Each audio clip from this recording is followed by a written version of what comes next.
Assalamualaikum warahmatullahi wabarakatuh. Bismillahirrahmanirrahim. Alhamdulillahi hamdan katsiran tayyiban mubarakan fihi kama yanbaghi li jalali wajhikal karim wa azimi sultanik. Allahumma salli ala sayyidina Muhammadin abdika wa rasulika nabiyil ummi wa ala alihi wa sahbihi wa sallim. Na'udzu bikalimatillahi tammati min syarri ma khalaq. Bismillahilladzi la yadurru ma'asmihi syai'un fil ardi wala fis sama' wa huwas sami'ul alim. Allahumma idfa' 'anna al-waba wal ghala wal riba waz zina wal mihan wasu'al fitan ma dhahara minha wa ma batan an baladina hadza khassatan wa an sa'iril biladil muslimina 'amatan ya rabbal alamin. Nawaitu ta'alluma wa ta'lim wa tadhakkura wa tadhkir wa naf'a wal intifa' wal ifadah wal istifadah wal hasa 'ala tamassuki bi kitabillah wa sunnati rasulih wa du'a ilal huda wa dalalah 'alal khair ibtigha'a wajhillah wa mardatihi wa qurbihi wa sawabihi lillahi ta'ala. Apa khabar semua? Alhamdulillah, dengan izin dan ketentuannya dapat kita dipertemukan dalam kuliah maghrib pada kesempatan kali ini. Kepada seluruh para penonton, tak kira sama ada yang menonton dari utara, kita doakan sejahtera. Yang menonton dari selatan, kita doakan dapat keampunan. Yang menonton dari barat, moga dapat berkat. Yang menonton dari timur, kita doakan terus makmur. InsyaAllah pada pertemuan kali ini kita akan membincangkan satu tajuk yang kena dengan suasana kita sekarang, iaitu lockdown, peluang untuk kita melakukan uzlah. Saudara, akibat daripada merebaknya bencana non-alam yang berskala internasional iaitu COVID-19 ini, maka banyaklah negara-negara di dunia yang telah melakukan pelbagai kebijakan, pelbagai pendekatan dan ikhtiar untuk nak menghalau ataupun mencegah penyakit ini. Ada yang buat physical distancing, ada yang buat kuarantin. Kuarantin bukan sekadar kuarantin rumah, ada yang kuarantin satu kawasan perumahan, satu kampung, bagai-bagai. Ada yang buat circuit breaker, ada yang buat isolasi diri, ada yang membuat pembatasan aktivitas sosial, ada yang buat perintah kawalan pergerakan, bahkan ada yang buat lockdown secara total, ada. Dari satu sudut, tanpa kita sedari, sebenarnya saudara, lockdown ini memberi peluang kepada kita untuk melakukan satu daripada tradisi para nabi dan para sufi dahulu untuk nak mengisolasi diri mereka, iaitulah yang dia panggil uzlah. Sebab itu kalau kita lihat di mana pun dalam sejarah manusia, sama ada sejarah Confucius, Siddhartha Gautama, Napoleon Bonaparte, Alexander the Great, Nabi Khidir, Nabi Musa, Nabi Ibrahim, Nabi Ilyas, dan senarai ini begitu panjang. Mari kita kaji dan baca sejarah. Mereka mendapatkan wahyu ataupun wangsit itu dalam keadaan menyendiri. Uzlah. Orang Arab memanggilnya tahannus.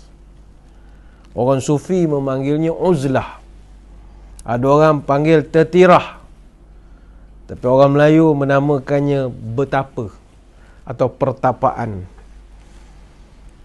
Dari sudut psikologi, betapa pun cerdas seseorang manusia itu, namun kalau dia duduk di tengah-tengah masyarakat, maka tahap kecerdasan dia akan menurun bersama orang lain yang dia duduk sekali itu. Itu kata Arab, man asyara qauman arba'ina yawman sara minhum. Pada waktu kita bersendirian, tahap kecerdasan kita akan tinggi.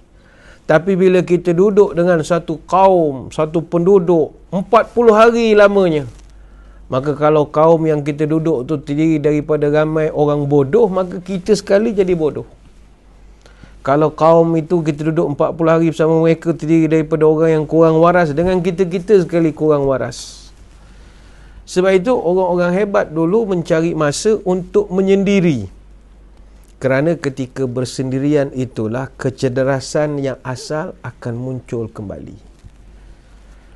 Sebab itu bagi umat Islam yang akrab dengan dunia tasawuf, praktik kebijakan duduk bersendiri ini tidak begitu asing dengan kita. Kerana kita mengenal dengan istilah-istilah uzlah, khalwat, infirad, riyadah dan pelbagai lagi.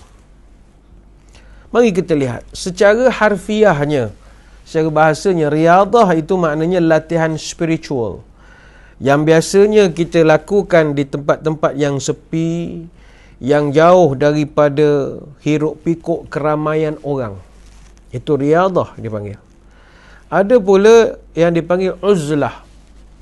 Uzlah ini kita mengasingkan diri atau kita menarik diri kita daripada keramaian orang. Sebab itu perkataan uzlah itu sendiri ada persamaan dengan makna dalam bahasa Inggeris, iaitu disengagement. Mana melakukan perenggangan. Kita merenggangkan diri. Itu uzlah.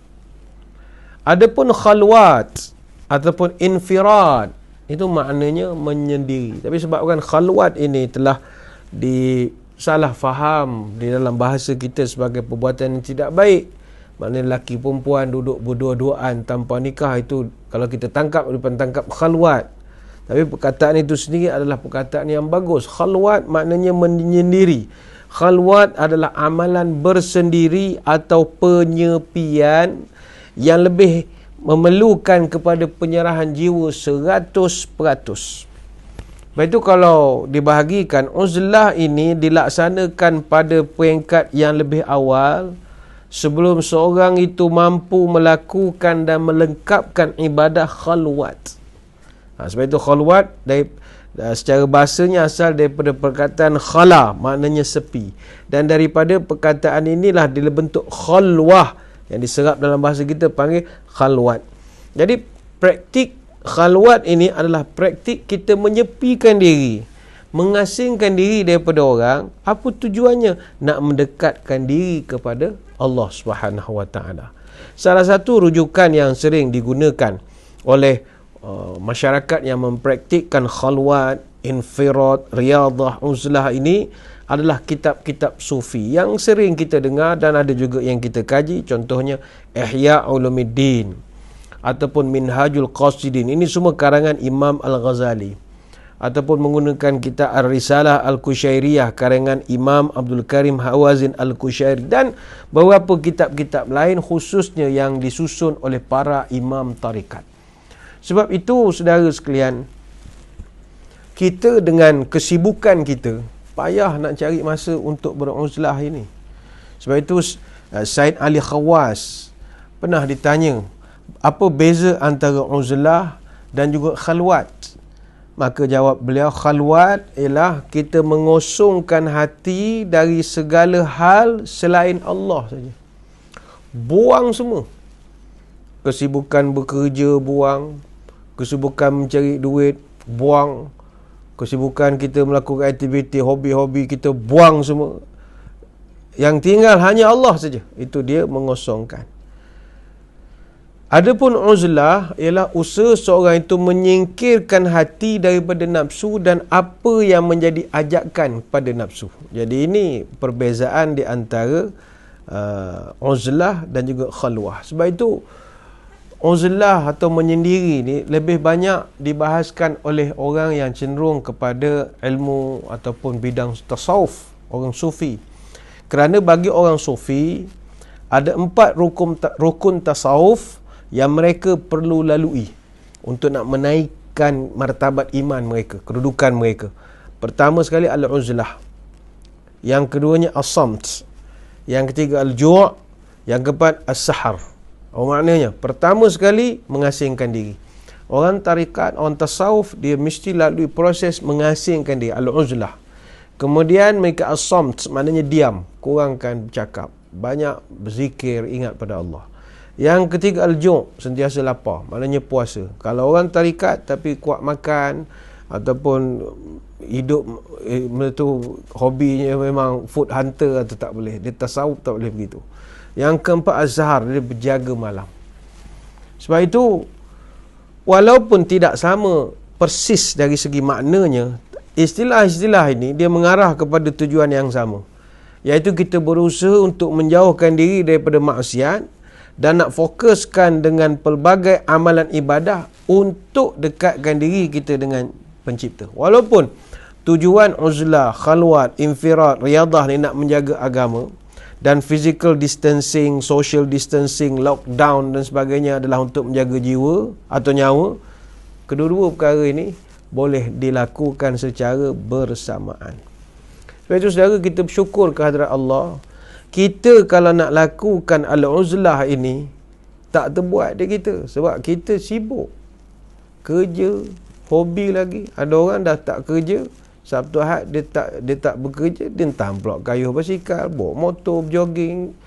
Dia sentiasa ada aktiviti, sentiasa ada sesuatu yang nak lakukan. Bagaimana mungkin kita ada uzlah dalam hidup kita ini? Maka ketika inilah kita bersyukur kepada Allah Subhanahu wa taala. Dengan datangnya pandemik ini menyebabkan kita ini diuzlahkan oleh Allah. Duduk di rumah menyendiri, tujuannya untuk kita jauh pada masyarakat, jauh daripada perkara-perkara yang merosakkan. Dan kalau kita mengambil kesempatan ini dalam masa 14 hari, 2 minggu ini, membongkar kembali segala rahsia-rahsia dalam diri, mencari rahsia ketuhanan, maka kita boleh sampai seperti kedudukan orang-orang yang hebat dahulu. Sebab itu saudara, amalan uzlah ini amalan daripada dulu lagi. Walaupun praktiknya berbeza, tapi tradisi ini dah wujud sejak zaman para anbiya, terutama yang Allah Ta'ala sendiri menyebut kisah-kisah mereka dalam Quran. Contohnya uzlahnya Nabi Ibrahim, uzlahnya Ashabul Kahfi, uzlahnya Nabi Musa. Ini semua direkodkan dalam Quran. Sebagai contoh, Nabi Ibrahim AS, Allah rekodkan dalam surah Maryam ayat 48. Wa'tazilukum wa ma tad'una min dunillahi wa ad'u rabbi asa alla akuna bidu'ai rabbi syaqiyya. Kata Ibrahim, dan aku akan menjauhkan diri daripada kamu dan apa yang kamu seru selain Allah. Aku akan berdoa kepada Tuhanku, mudah-mudahan aku tidak kecewa dengan berdoa kepada Tuhanku. Surah Maryam ayat 48. Garis bawahkan perkataan wa a'tazilukum, aku menjauhkan diri daripada kamu. Social distancing, distance, jaga jarak, aku jauhkan diriku daripada kamu sebab kamu telah buat banyak kerosakan. Para ulama menafsirkan ketika kaum Nabi Ibrahim menolak, meremeh-remehkan dan merendah-rendahkan ajaran yang dia bawa, bahkan secara terang-terang pula mereka menyembah berhala, maka Nabi Ibrahim mengambil keputusan beruzlah dan disengagement, menarik diri itu tadi. Jadi Allah pun memelihara Nabi Ibrahim daripada kejahatan kaumnya sendiri dan membalasnya dengan balasan yang benar. Dan akhirnya Allah Ta'ala sebagai balasan mengurniakan kepada Nabi Ibrahim anak zuriat keturunan yang soleh. Falamma atazalahum wa ma ya'buduna min dunillahi wahabna lahu ishaqa wa yaqub wa kullan ja'alna nabiyya.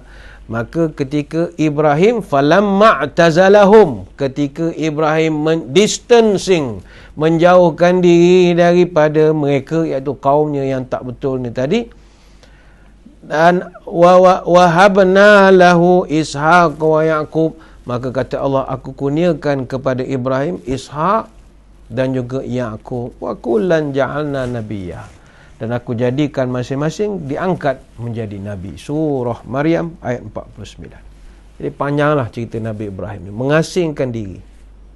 Kita tak perlu tunggu momen itu. Kita sekarang sedang diasingkan oleh Allah. Syukurlah. Yang kedua, kisah yang Allah rakamkan dalam Quran, Ashabul Kahfi. Tradisi uzlah Ashabul Kahfi ini dilakukan oleh sejumlah lelaki yang kita kenal dengan istilah Ashabul Kahfi. Kisah uzlah mereka ini diabadikan dalam Quran dan menjadi pelajaran kepada kita sampai sekarang. Wa idh i'tazaltumuhum wa ma ya'buduna illa Allah fa'u ilal kahfi yanshur lakum rabbukum min rahmatih wa yuhayyi' lakum min amrikum mirfaqa. Dan apabila kamu i'tazaltumuhum, kamu tinggalkan mereka, dan kamu tinggalkan apa yang mereka sembah selain daripada Allah, maka carilah tempat berlindung ke dalam gua. Stay home, stay safe. Cari tempat berlindung dalam gua, jangan keluar-keluar. Nescaya Tuhanmu akan melimpahkan rahmatnya kepadamu dan menyediakan wa yuhayyi' lakum min amrikum mirfaqa, dan Tuhan akan sediakan pada kamu sesuatu yang berguna bagimu dalam urusan kamu. Surah Al-Kahfi ayat 16. Ada riwayat menyebutkan bahawa pemuda-pemuda ini tidak menyukai tingkah laku kebatilan yang dilakukan oleh kepimpinan ketika itu. Justru mereka lari daripada fitnah kekufuran dan kemusyrikan itu. Allah palingkan dan menolak kezaliman, dan kita tahu sejarah ini diabadikan dalam surah Al-Kahfi. Siapa lagi yang pernah uzlah, menyendiri jauh pada masyarakat? Rasulullah sallallahu alaihi wasallam. Aktiviti uzlah juga pernah dilakukan oleh baginda Nabi sallallahu alaihi wasallam semasa Nabi di Gua Hira. Dan perkara ini dilakukan selama beberapa kerap juga, beberapa malam, sehinggalah turun wahyu yang pertama. Sebagaimana Aisyah radhiyallahu anha menceritakan, summa hubbiba ilaihil khala wa kana yakhlu bi ghar Hira fayatahannasu fihi wa huwa ta'abbudu al-layali zawatil adadi qabla an yanzi'a ila ahlihi. Dalam satu hadis panjang, kata Aisyah, baginda diberikan kecintaan untuk menyendiri. Nabi suka menyendiri ketika itu, dan akhirnya Nabi pun menyendiri di Gua Hira dan bertahannus, merenung, introspeksi, isolasi. Dia bertahannus dan juga beribadah beberapa malam lamanya sebelum kembali kepada keluarganya untuk mempersiapkan bekal ibadahnya kembali. Hadis riwayat Imam Bukhari. Sebab itu saudara, dalam konteks lockdown, quarantine, PKP, circuit breaker, isolasi diri, pembatasan aktivitas sosial, kita bukan mengatakan ia sama dengan konsep uzlah, khalwat ataupun infirad. Tapi semua itu kita lakukan juga sebagai upaya kita nak menjaga keselamatan diri kita dan juga keselamatan agama kita. Sebab itu syukur kita dapat merasai pengalaman uzlah ini, mengasingkan diri daripada masyarakat. Sebab itu ingin saya berkongsi tentang pengalaman uzlah oleh Imam Al-Ghazali rahimahullah. Praktik kesufian menurut Al-Ghazali mesti tak boleh tidak melalui proses uzlah, khalwat, riyadah, mujahadah. Dan hasilnya adalah zauq. Maknanya uzlah mesti bersendiri, khalwat mesti duduk menyepi, riyadah maknanya melakukan olah kepada jiwa kita ni, train kepada spiritual kita, dan mujahadah bersungguh-sungguh, maka dia punya output adalah zauq, hasil daripada 4 langkah yang dicadangkan oleh Imam Al-Ghazali. Jadi pengalaman uzlah Imam Al-Ghazali ini beliau sendiri telah alami, kerana beliau pernah satu ketika dulu menjawat jawatan penting dalam negara. Dia dilantik menjadi profesor di Al-Nizamiyah of Baghdad. Ada tu kita panggil Universiti Nizamiyah di Baghdad. Al-Nizamiyah of Baghdad ini dia institusi pendidikan. Dia ada banyak college, sekolah. Jadi Imam Al-Ghazali dia dilantik sebagai profesor di Al-Nizamiyah of Al-Baghdad ini. Dia Nizamul Muluk yang merupakan pemimpin ketika itu melantik Al-Ghazali sebagai profesor tahun 1091. Ketika itu Imam Al-Ghazali baru berusia 33 tahun. Dia dah jadi profesor. Lepas itu dalam kitab Tabaqah Asy-Syafi'i yang dikisahkan, pada satu hari Imam Al-Ghazali dia terdetik pada jiwanya apa yang dia nak kejar dalam kehidupan ini. Dalam usia muda dia telah menjadi profesor, dia telah pegang jawatan dekan, dia dah banyak pencapaian dalam usia begitu. Jadi sampai satu peringkat dia fikir nak ke mana nak dibawa kehidupan ini. Mesyuarat, kursus, seminar, jumpa orang besar, bodek, senyum-senyum, buat kelakar, kita ketawa. Sampai bila kita nak berkehidupan begitu? Akhirnya setelah dia mengalami kegundahan jiwa, sampaikan penulis di barat mengatakan Al-Ghazali ketika itu mengalami spiritual crisis, krisis kerohanian. Sebenarnya tidak, dia dah mula nak turning point menjadi orang yang lebih dekat dengan Tuhan. Setelah dia mengalami pemikiran-pemikiran begitu, Al-Ghazali mengambil sikap untuk beruzlah dan juga melakukan khalwat untuk nak cucikan segala sifat nak mencari duniawi luar biasa, nak kejar pangkat, kejar grade, kejar KPI macam-macam. Tiba-tiba dia rasa dia nak buang semua perkara ini. Jadi dia tinggalkan Baghdad tahun 1905 dan dia bermusafir ke beberapa bandar yang besar-besar, antaranya Damsyik, dan dia pernah sampai ke Jerusalem dan dia duduk di Jerusalem untuk masa yang agak lama. Ketika dia beruzlah di Jerusalem, dia habiskan masa iktikafnya di Masjid Al-Aqsa. Tiap-tiap hari dia akan mendengar orang mengajar, dia dengar, orang tak perasan bahawa dia ni adalah Imam Al-Ghazali yang merupakan salah seorang murid Imam Haramain yang paling cerdas dan paling dihormati. Dan yang lucunya, ada satu orang tenaga pengajar di Masjid Al-Aqsa ini, dia mengajar, dia tak tahu Imam Ghazali ada di depan. Disebutkan contoh-contoh yang diajar oleh Imam Ghazali gini-gini. Imam Ghazali rasa tersanjung orang menerima segala teori-teori beliau. Tetapi jauh di sudut hati dia bimbang. Andai kata lama-kelamaan orang tahu bahawa dia adalah Imam Al-Ghazali, dalam keadaan penceramah-penceramah sering menjadikan dia sebagai rujukan dalam hujah-hujah. Jadi Imam Al-Ghazali takut rosak jiwanya, rosak uzlahnya.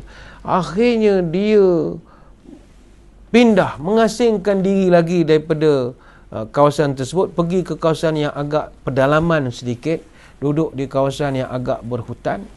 Dan semasa di sanalah dia telah menulis beberapa buah kitab yang begitu monumental sekali. Antaranya kitab Minhajul Abidin, dan tidak lupa juga kitab yang paling fenomenal yang diakui kehebatannya oleh kawan dan lawan, iaitu Ihya Ulumuddin. Semasa di bumi Palestin lah kitab-kitab ini telah ditulis oleh beliau ketika beliau beruzlah. Kemudian Imam Al-Ghazali mengambil keputusan menunaikan haji ke Makkah Al-Mukarramah. Lepas tu dia dah selesai buat haji, dia balik semula ke Damsyik. Kemudian dia pergi ke Baghdad. Kemudian dia pergi ke Tus. Tus ni terletak di Iran. Ini kampung halaman Imam Al-Ghazali. Dia orang Iran. Dan dia pergi sana, dia tubuhkan sebuah pusat yang kita panggil sebagai khanqah. Dia macam pusat sufi, pusat orang-orang tasawuf.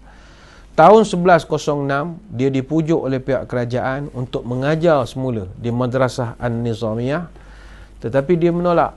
Tapi kebetulan pihak pemerintah buka satu cawangan di Nishapur ataupun Naisabur.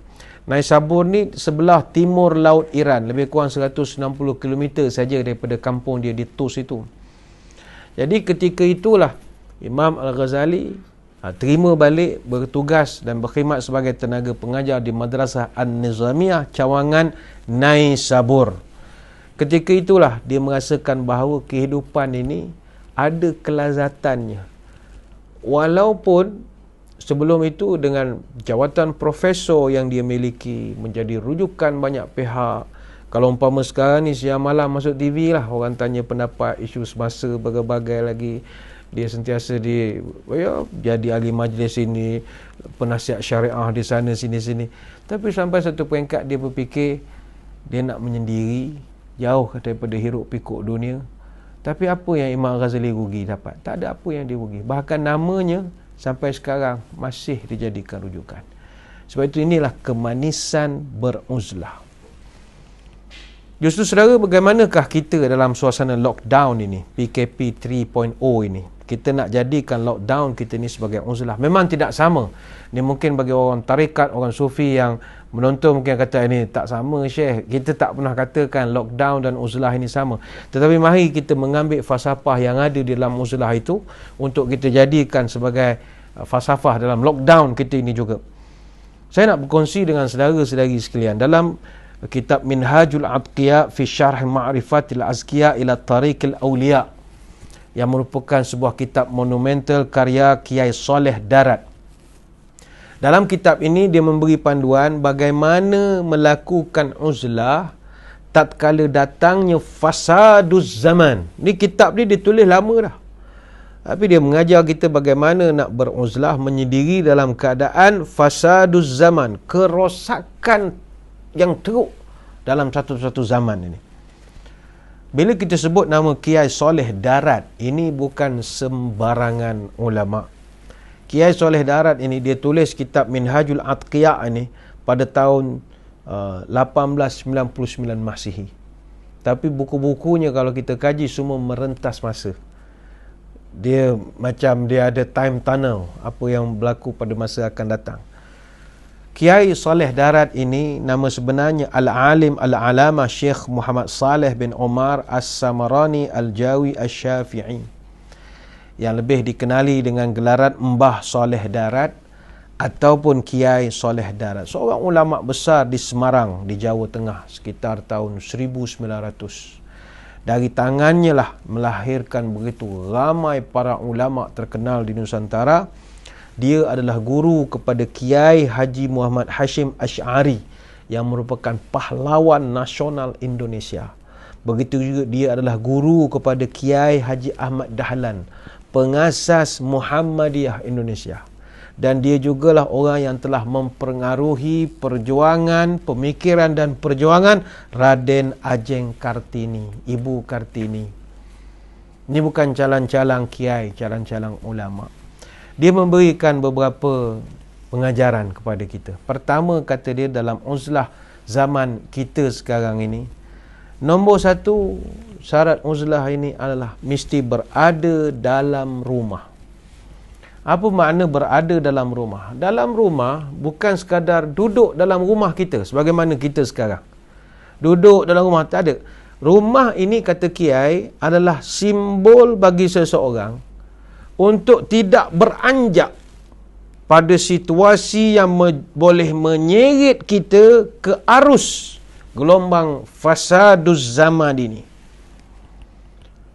Berada dalam rumah, kata Kiai, dalam erti kata mind your own business.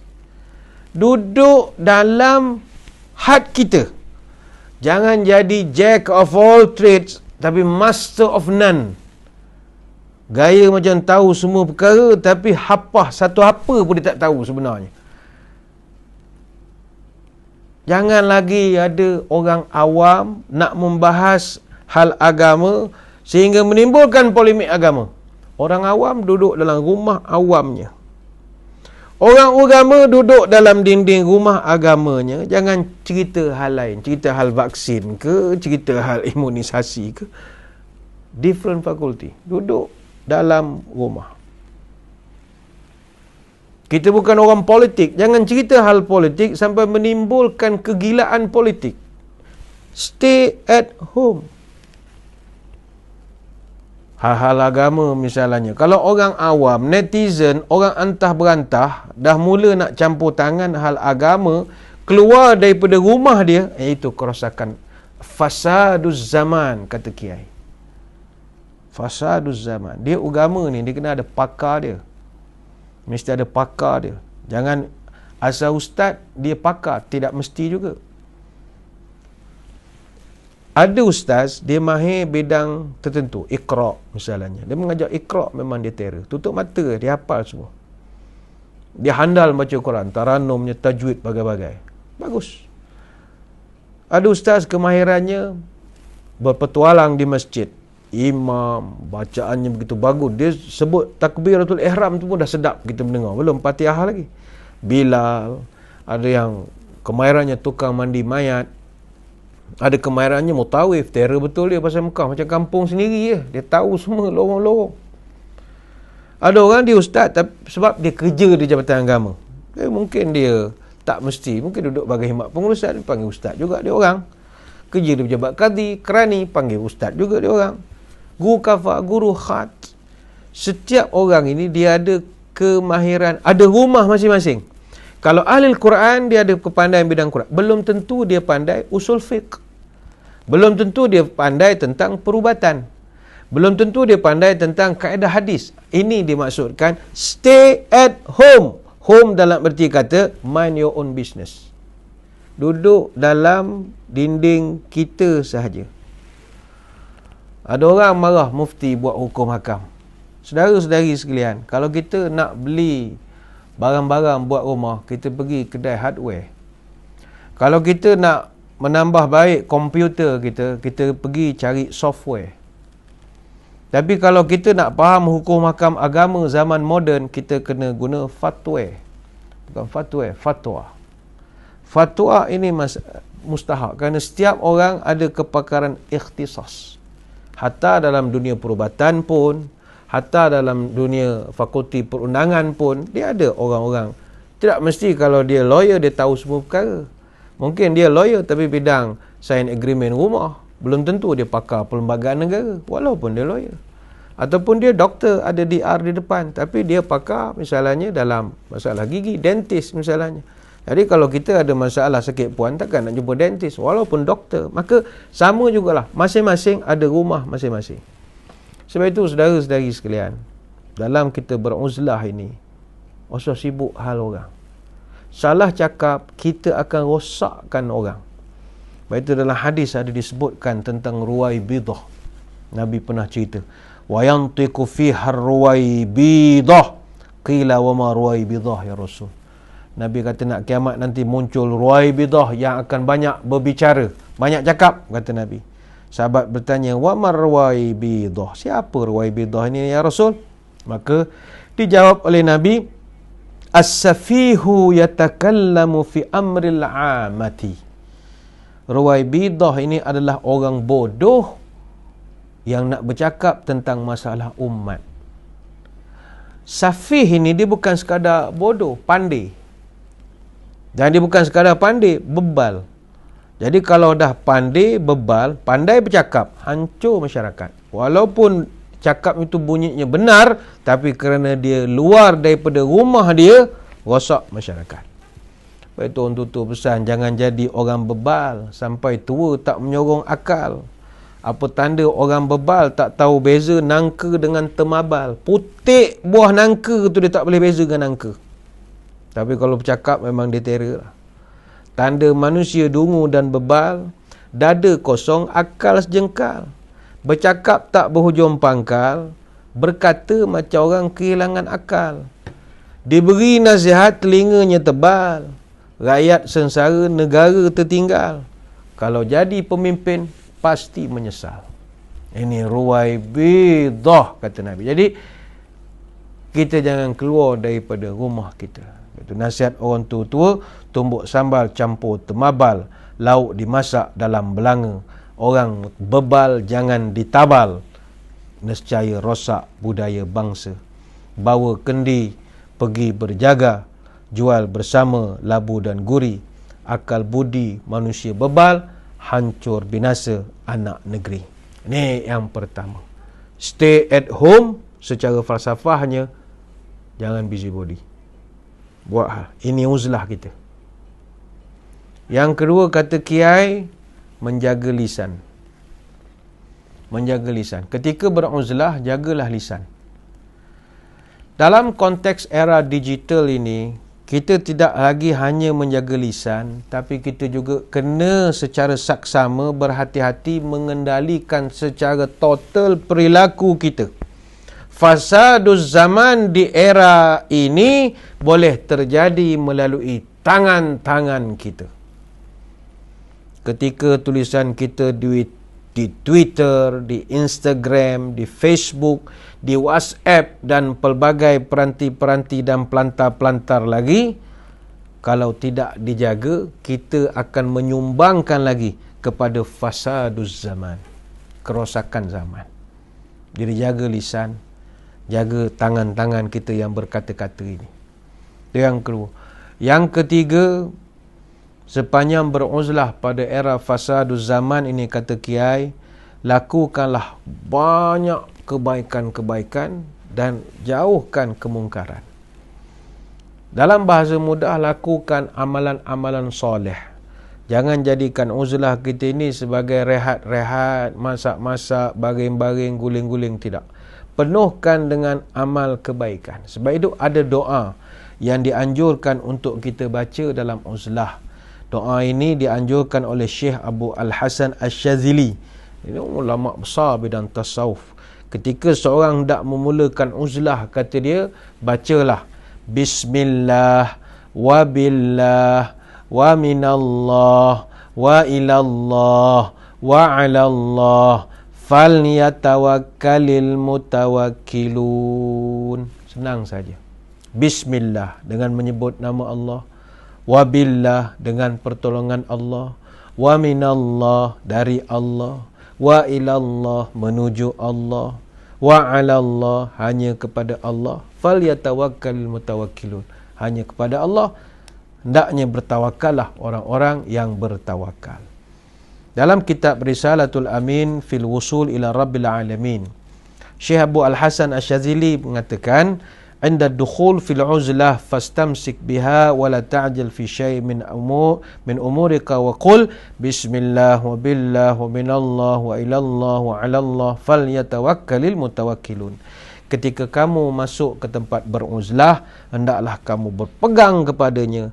Jangan tergesa-gesa melakukan sesuatu urusan dan ucapkanlah bismillah wa billah wa minallah wa ilallah wa 'alallah falyatawakkalul mutawakkilun. Itu yang ketiga.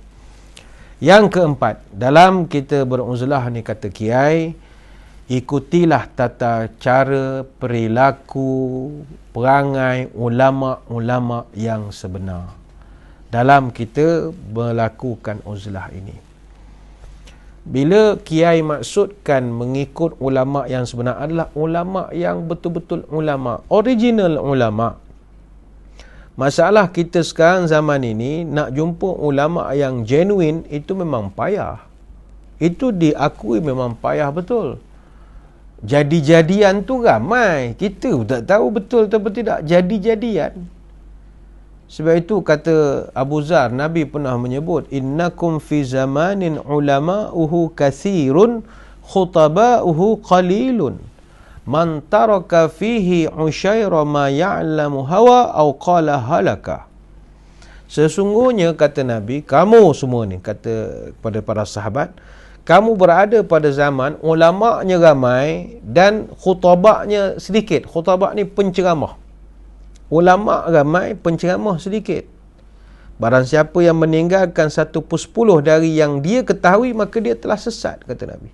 Dan Nabi menyambung lagi, wasayati 'ala nasi zamanun yaqillu ulama'uhu wa yaksuru khutaba'uhu man tamassaka fihi bi'usyairi ma ya'lamu najah. Dan akan datang satu zaman nanti mana ketika itu penceramahnya ramai. Ini kata Nabi, penceramahnya ramai, yaksuru khutaba'uhu, penceramahnya ramai, tetapi ulama' wa yakillu ulama'uhu, ulama'nya begitu sedikit sekali. Barang siapa berpegang pada 1/10 agamanya, maka dia telah selamat. Hadis riwayat Imam Ahmad. Sebab itu kita kena akui, payah kita nak mencari sosok ulama' yang genuine, yang boleh dijadikan teladan. Masyarakat sekarang ini memilih untuk meneladani jalur segera dengan mencari sosok-sosok ulama' di televisyen, di YouTube, media sosial. Ini yang payah.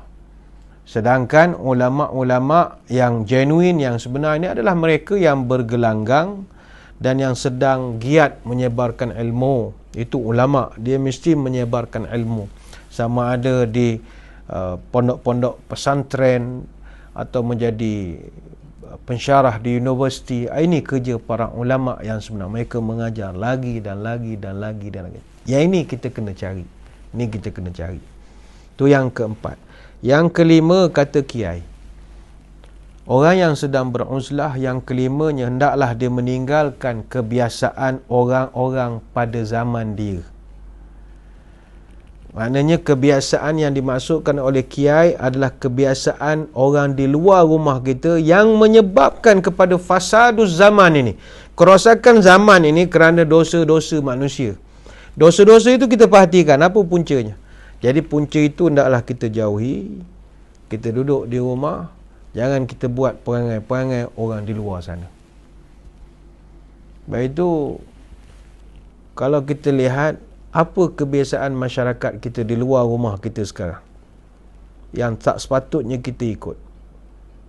Saya berpendapat begini, dalam masyarakat kita sekarang, yang paling suka sekali diorang lakukan sekarang adalah memberi komen dan bergosip. Ini yang paling disukai oleh rakyat Malaysia. Segala-galanya nak dikomen. Baik itu orang tak beli surat khabar, sebab berita surat khabar tak boleh komen terus di bawah itu. Tapi kalau dalam Facebook, dalam mana-mana peranti platform sosial, orang suka sebab boleh komplain. Setengah page terpaksa tutup komen. Bayangkanlah. Sebab orang kita sangat suka memberi komen. Komen yang membina, Alhamdulillah. Tapi kalau komen yang mengaibkan, yang sepatutnya boleh dibincangkan secara empat mata ataupun secara di belakang sembunyi-sembunyi demi menjaga maruah, itu kita ahlan wa sahlan. Ini komen. Sedangkan orang yang beriman, dia sewajarnya dan sepatutnya merenung aibnya sendiri berbanding sibuk nak melondehkan aib orang lain.